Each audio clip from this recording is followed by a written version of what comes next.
Imagine saving a guy's life, right? And then inadvertently demanding the one thing from him that he absolutely cannot give up, which is the love of his life. Oh, man.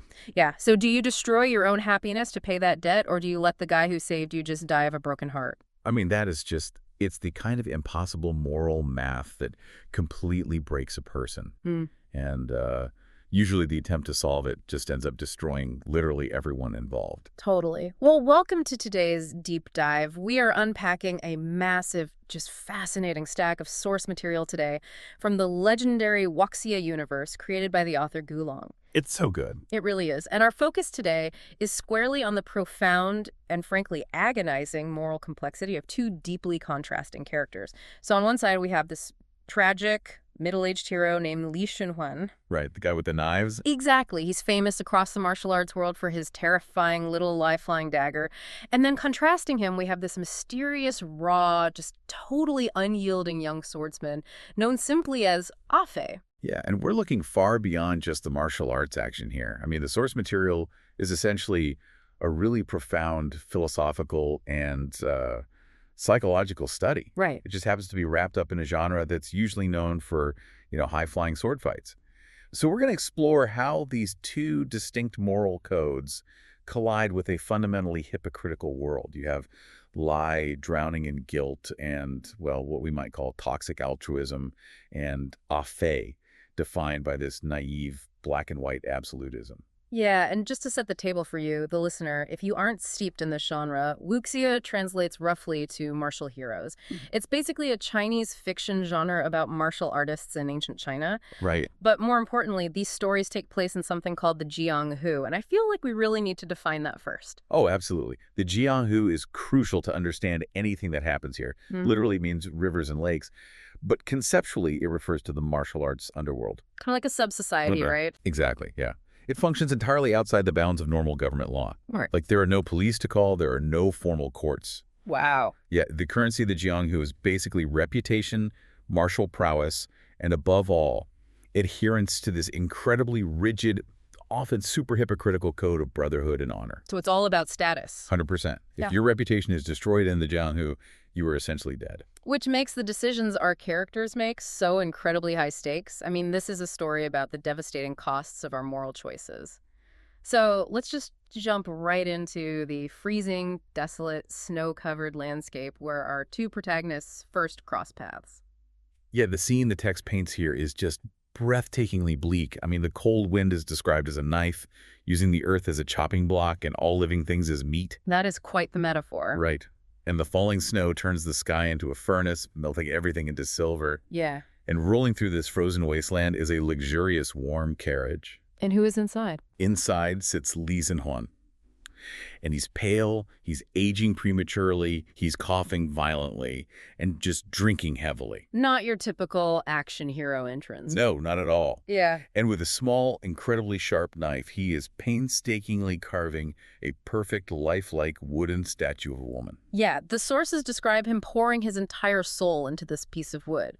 But the crazy part is, the second he finishes giving this carving life, he stops the carriage. Right. He steps out into the freezing snow, digs a hole, and just buries it. He just stands there letting the snow cover him, essentially burying a piece of his own heart. It's so tragic. It is. I mean, why does a guy with one of the most feared weapons in the world spend his time carving beauty just to put it in the dirt? Well, it is the physical manifestation of his internal state. Yeah. Li Xunhuan is a man defined by a self-imposed exile and this crushing, totally unresolved guilt. So he thinks he deserves it. Exactly. He buries the statue because he believes he has forfeited the right to hold on to the woman it represents. The act of carving is his obsession, but the act of burying is his punishment. He's basically locked in this cycle of creating beauty and then totally denying himself the comfort of it. That is heavy. But out in that same brutal cold, walking through the deep snow in terribly thin clothing, is a young man, Afe. Yes. And he's moving slowly, but he never stops. He refuses to expend even a single ounce of unnecessary energy. He's just a lone wolf enduring the elements. So Li Xunhuan spots him from the warmth of the carriage, feels empathy for this suffering kid, and opens the door. He says, get in, I'll give you a ride.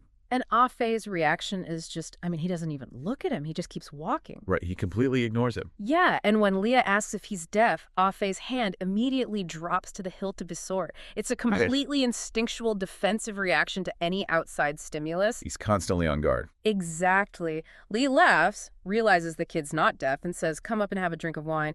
And Ah Fei replies with a flat, I can't afford to drink. It's such a great exchange. Like, Sween tries to explain that it's a gift. He's treating him. But Ah Fei is a literal brick wall. He says, if it's not something I bought myself, I absolutely will not take it. If it's not wine I bought myself, I absolutely will not drink it. Just totally shuts him down. Completely. He tells Li to go away. Li says he'll leave, but asks if Ah Fei will treat him to a drink when he actually can afford it. And Ah Fei just glares and says, fine, I will treat you. This interaction right here establishes the core mechanics of how these two men operate in the world. Because in the Jianghu, accepting charity means owing a debt. Right. And owing a debt means you are entangled in someone else's life and bound by obligations to them. So Ah Fei's refusal isn't just teenage stubbornness. No, not at all. It is a desperate, highly calculated survival mechanism. He is actively refusing to enter this economy of favors because he knows that in this world, a free drink is never actually free. That makes total sense. I mean, I initially looked at Ah Fei like a computer algorithm. He operates on this incredibly simple, basically binary code. Yeah, input and output. Exactly. Input is free drink. Output is reject, because free equals debt, and debt equals loss of independence. Yeah. There's just no nuance, no room for, maybe he's just being nice. Yeah, and that algorithmic rigidity is exactly what keeps him moving through the snow, but it's also going to be his fatal flaw later on. But we see this binary code play out violently when they both end up at a crowded, snowed-in tavern a little further down the road. Oh, the tavern scene. It's so good. It really is a masterclass in establishing the social hierarchy of the Jianghu. It's packed with delayed travelers and rough men trying to establish dominance. Typical Wild West saloon vibes. Totally. There's this boastful bodyguard named Zhuge loudly bragging about his fast sword to intimidate everyone in the room. But the atmosphere completely shifts when two figures, the white snake and the black snake, walk in. Yeah, they are terrifying. They're dressed in blood-red cloaks, and they demand a package that Zhuge is supposedly protecting. And what unfolds here is just this incredible study in performative violence. Like, Zhuge tries to save his reputation without actually fighting. Right, because actual fighting is risky. Exactly. So he tosses a plate of shrimp balls into the air and slices them all in half before they hit the ground. It's this parlor trick masquerading as martial prowess. I love that part. And then the black snake counters by blowing the falling shrimp balls back up into the air and threading them all onto his thin sword. It's purely theatrical. It's just two guys flexing to see who backs down first. And it totally works. Zhuge is so terrified by the black snake's trick that he drops to his knees, hands over the package, and literally crawls around the room like a dog to save his own life. Just completely humiliated. Yeah, and then the white snake arrogantly declares that anyone with a faster sword can have the package and his head. And that is the exact moment Ah Fei walks through the door. Such a cinematic entrance. Ah Fei, wearing his thin clothes with ice literally still clinging to him. He looks at the white snake and says he wants to buy his head for 50 taels of silver. And the white snake just laughs at him. He looks at Ah Fei's weapon, which we really need to describe, and then the white snake slices a falling candle into 7 pieces just to show off. More parlor tricks. Right. And he asks what Ah Fei's piece of scrap iron is for. Ah Fei grips his hilt and just says, my sword is for killing people. Boom. And instantly the white snake's throat is pierced. Nobody even sees Ah Fei draw the sword. It's just instantaneous. It's wild. Ah Fei takes the package, hands it back to the cowardly Zhuge, charges him the 50 taels of silver for retrieving it, walks over to Li Xunhuan and says, I am treating you to wine. It's just brilliant. The contrast here is the entire point. The tavern scene demonstrates how the Jianghu usually operates, right? Violence as a performance to negotiate status and avoid actual combat. Yeah, posturing. Exactly. Zhuge and the snakes are engaged in a complex social dance. But Ah Fei disrupts this entirely. He introduces pure lethal functionality into a space built on posturing. He doesn't cut candles or shrimp balls. He doesn't care about looking cool. No, he doesn't perform. He just executes the algorithm. Bad guy, kill, collect payment, buy wine, settle the debt. And the weapons themselves are the perfect physical embodiments of these philosophies. Ah Fei's sword isn't really a sword. It's a 3-foot strip of raw iron with 2 pieces of cork nailed to the bottom for a handle. Right, it's basically garbage. Yeah, there's no guard, no edge, no ornamentation. It is brutally functional. Li Xunhuan's driver actually dismisses it as a child's toy, but Li recognizes it immediately as an incredibly dangerous instrument. Now, look at Li Xunhuan's weapon.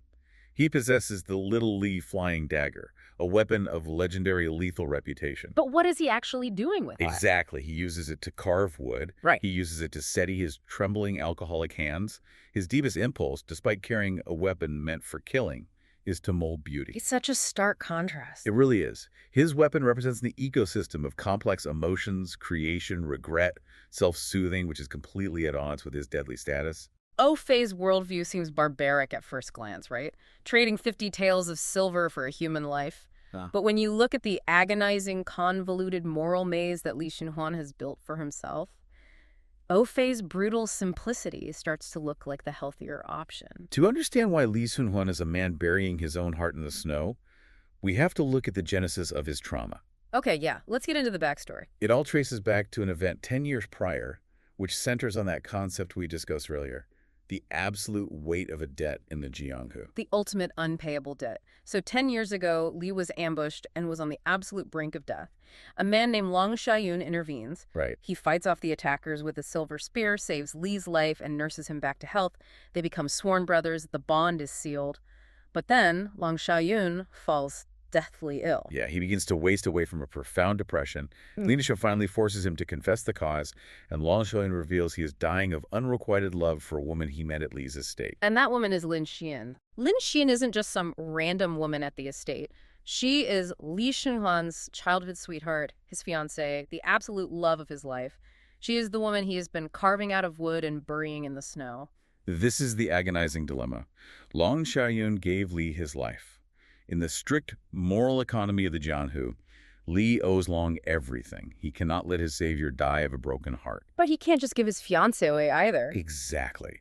He knows Lin Xian loves him and would never voluntarily agree to marry another man just to settle Li's debt. So Li devises a plan, and it's a messed up plan. He decides that the only way to save Long Xiaoyun without forcing Lin Xian is to completely destroy himself in her eyes. He goes full self-destruct mode. Yeah, he engages in a campaign of intentional self-destruction. He drinks endlessly. He spends weeks at brothels.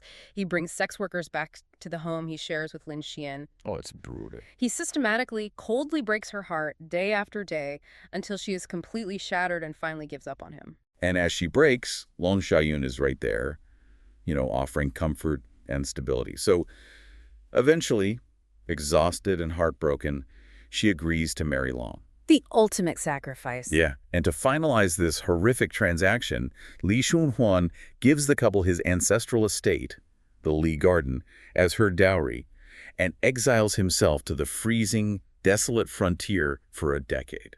He just leaves everything. Yep. He views this as the ultimate tragic nobility. He traded his own life's happiness to repay the man who saved his life and to ensure the woman he loved was cared for by a good man. See, it makes you wonder how often we do this in our own lives, right? Martyring ourselves for others, entirely ignoring what they actually want just so we can feel like the noble one. Oh, definitely. Because I look at Li's actions and I honestly don't see heroism. I see breathtaking arrogance. Li plays God. He really does. He strips Lin Xian of all her agency. He doesn't sit her down and tell her the truth. He doesn't ask her what she wants to do. He just makes an executive decision about 3 lives and enforces it through severe emotional abuse. Yeah, it's pretty hard to defend. He prioritizes his own internal ledger, his need to be the man who pays his debts over the psychological well-being of the woman he claims to love. And the text deeply supports that reading. I mean, Gulong does not portray this as a successful or healthy sacrifice. The consequences are catastrophic, primarily because Long Xiaoyun is not oblivious. Right. The mechanism of a gift, when it is this massive, is incredibly dangerous. Right, because receiving a gift like that doesn't create gratitude. It creates venom. Exactly. Imagine the psychology of Long Xiaoyun. He eventually realizes the truth, that his wife, his estate, his entire life was handed to him as an act of pity by his better. That's a bitter pill. Long explicitly tells Li later in the story that the most profound humiliation a man can experience is knowing his wife was a hand-me-down from another man and knowing that she still secretly loves the man who gave her away. It just completely destroys Long Xiaoyun's sense of self. It emasculates him on a fundamental level. Yes. Li's toxic altruism, his unchecked need to be selfless, acts like a poison. It creates a festering wound of inferiority in Long Xiaoyun. So it totally backfires. Completely. Instead of being happy, Long spends the next 10 years twisting into a treacherous, conniving hypocrite. He dedicates his life to plotting Li Xunhuan's complete destruction. Wait, really? He wants to destroy the guy who gave him everything? Yes. Not because Li wronged him in the traditional sense, but because Li's overwhelming goodness is a suffocating mirror reflecting Long's own inadequacy.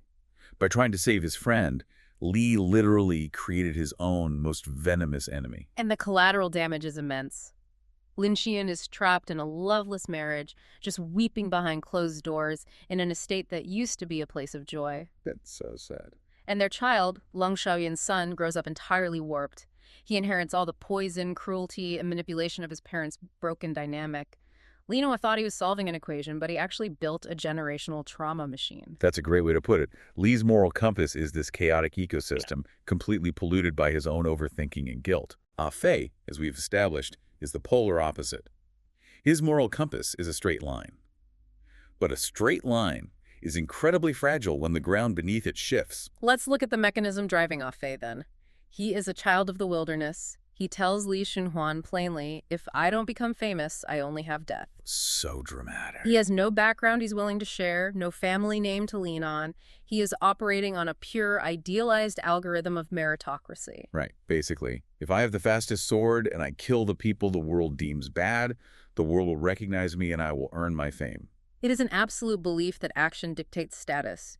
But when Ah Fei steps out of the snow and into the political reality of the Jianghu, that belief clashes into a gerontocracy, a system run by old men who hold on to power through manipulation, not skill. And the collision happens at Xinyunzhuang, which is Li's old ancestral home, the one now owned by Long Xiaoyun. Right. Li has been framed.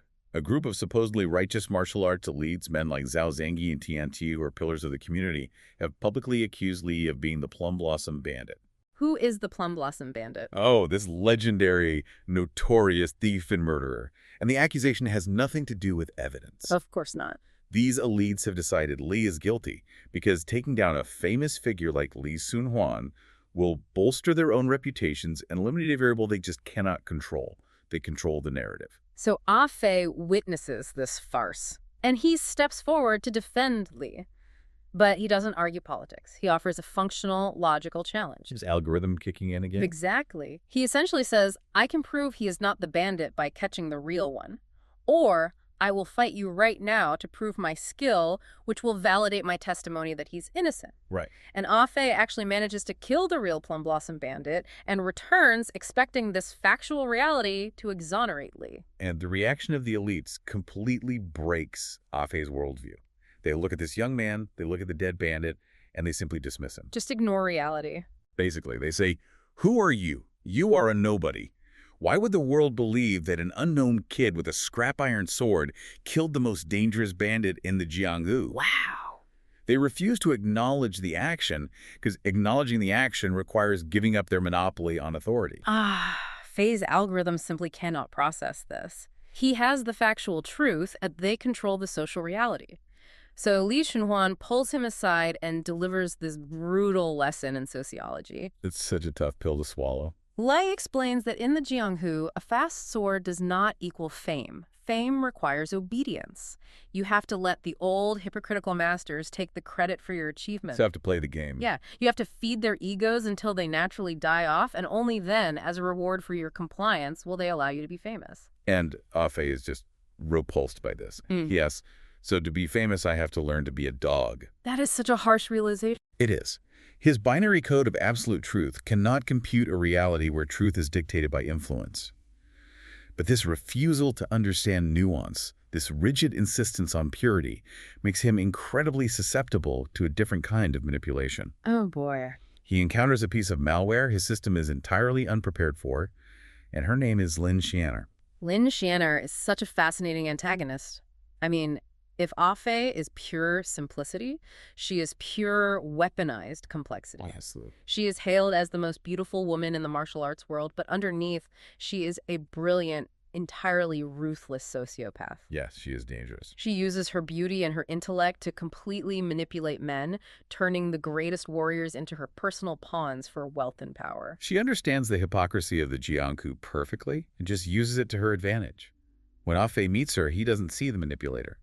Because his morality is rigid and absolute, he takes her performance at face value. He sees what she wants him to see. Exactly. He sees a helpless, beautiful woman being targeted by a cruel world, and his internal algorithm instantly assigns her the role of pure victim and himself the role of absolute protector. And once he locks into that role, he becomes completely blind. Lin Xunhuan gaslights him endlessly. This is so frustrating to read. It is. She manipulates him into fighting her battles, isolating him from reality, and convincing him that only she understands his true value. The irony is just excruciating. So much irony.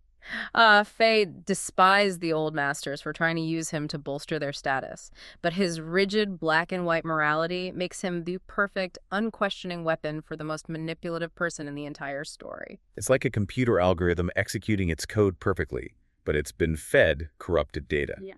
Ah Fei executes his protect the innocent program flawlessly, totally unaware that the innocent is actually directing him to destroy his own life. Right.